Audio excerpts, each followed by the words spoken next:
Welcome to 5 Minutes a Day. If you're just stopping by, we are a tool of it's at least 5 minutes a day, right? So the best way to use this tool is to read the passage, to listen to the video, because I've done the work. I've read through the commentaries and I've looked at scripture. I looked at the original writings and lots of texts.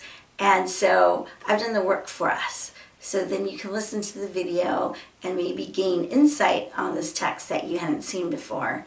And then spend some time in reflection and responding how God would like you to respond to this text. And spend some time praying. So just go deeper. So go ahead and like, because that brings other people to see our videos, and subscribe. Good morning and welcome to Wednesday and welcome to 5 Minutes a Day with God. And this is a devotional channel and we've been going through the book of Genesis, and it's important to spend some time with God every single day. So this is a tool to kind of propel you into that. And today's passage is Genesis 47, 1 through 12. So go ahead and read that on your own. And the section is called Jacob Meets Pharaoh. So what he does is Joseph takes five brothers, five out of all his brothers, and 11 of them, because he's going to. So, and they go to meet Pharaoh. And while they're there, they ask Pharaoh for permission to dwell in the land. Right? He brought them over, but he wanted to formally ask him for permission for his family to have land, and say they asked for a Goshen since they were shepherds. And also too, the Egyptians looked down on shepherds, and so they would definitely even try to stay away from them, right? So there was no hope of assimilation here, so which is good for the Israelites to grow. And so what Pharaoh does is he blesses them and he gives them the best of the land. And this is because of the favor of Joseph, right? Because Joseph saved Egypt, now Pharaoh shows favor over him and is able, and in turn, Joseph is able to bless his family, not just with a safety of a place so that they could have food, but a land where they could grow and farm, and their flocks can grow. And so the other thing here was happening. So Pharaoh kind of blesses them physically with this land that they're able to use and they're able to live on. And then Jacob here, he blesses Pharaoh. He blesses him. And this was a huge thing, because by accepting this blessing, he acknowledged Jacob was a man of God.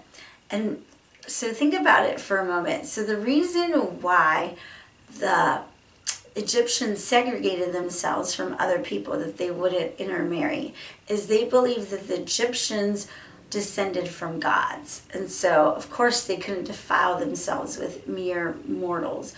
But not only did they believe that, but they believed that Pharaoh was actually a god.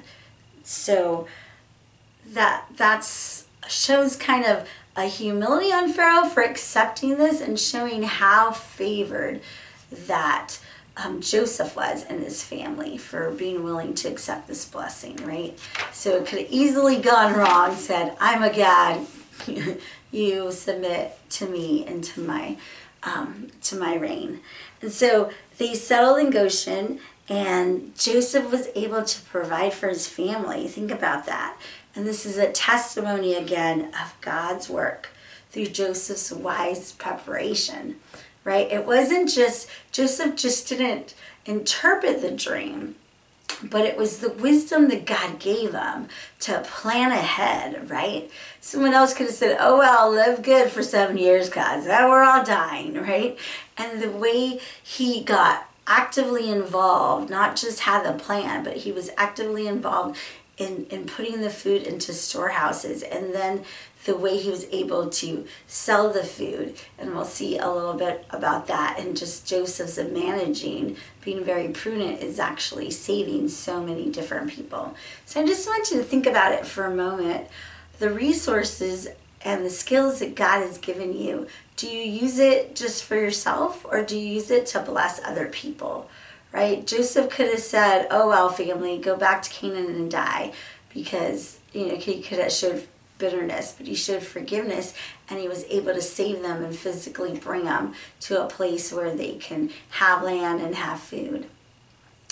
And so think about the resources you had. One resource that God has given us is our home. Our home has been a place that we always say, well, it's big, and so we use it as much as we can to bless other people. And we've been able to house a lot of different people throughout the years that were needing housing, and provide a safe place that people can come and have meals and feel loved and accepted.